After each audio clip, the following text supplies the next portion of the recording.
This is the AI News Flash for July 29th, midnight UTC. First up, more than 1,100 employees at the world's biggest AI companies have signed an open letter urging the U.S. government to help deliberately slow the pace of AI development. The letter, reviewed by Bloomberg, carries signatures from staff at nearly a dozen firms, including OpenAI, Anthropic, Google, and Meta.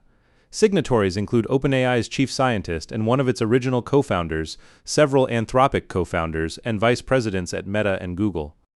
The demand is specific. The U.S. government, it says, should support an international effort to develop the technical and governance tools needed to deliberately pace the frontier of automated AI development. The concern is that as systems grow more complex, progress could outrun society's ability to understand or control it.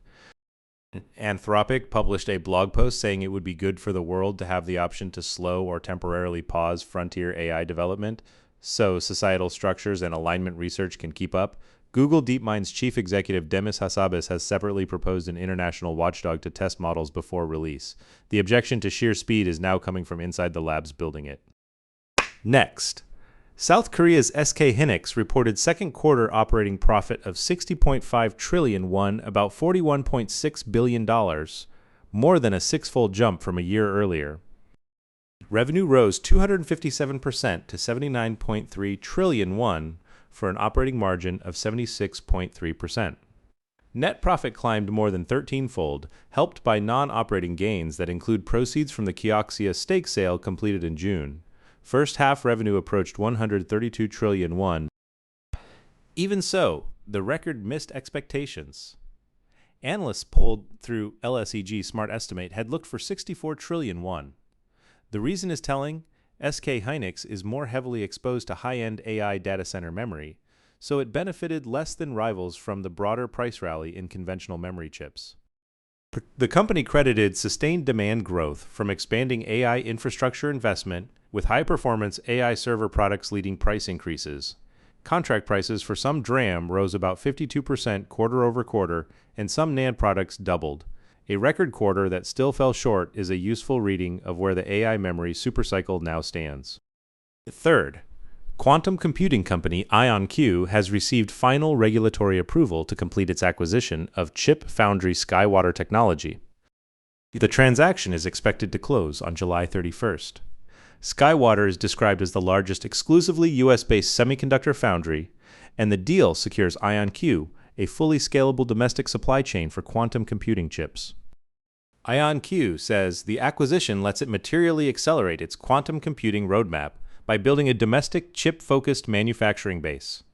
After closing, SkyWater will operate as a wholly owned subsidiary, continuing to serve existing foundry customers while supporting IonQ's development work and the wider quantum ecosystem. It is a quantum company buying the factory rather than renting capacity, mirroring the reshoring push already underway in AI silicon. IonQ reports second quarter earnings on August 5th and holds an investor day on September 8th.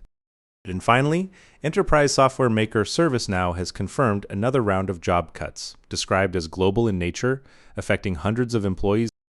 The company cut a three-figure number of staff in June across solution consulting, sales, product marketing, and learning and development. This is a further round on top of that. ServiceNow says it is actively investing in and hiring for AI-focused skills and managing headcount with discipline to end the year where it started. What stands out is the framing.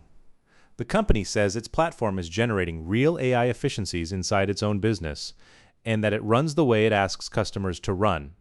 AI-driven efficiency is being stated openly as the rationale for the cuts.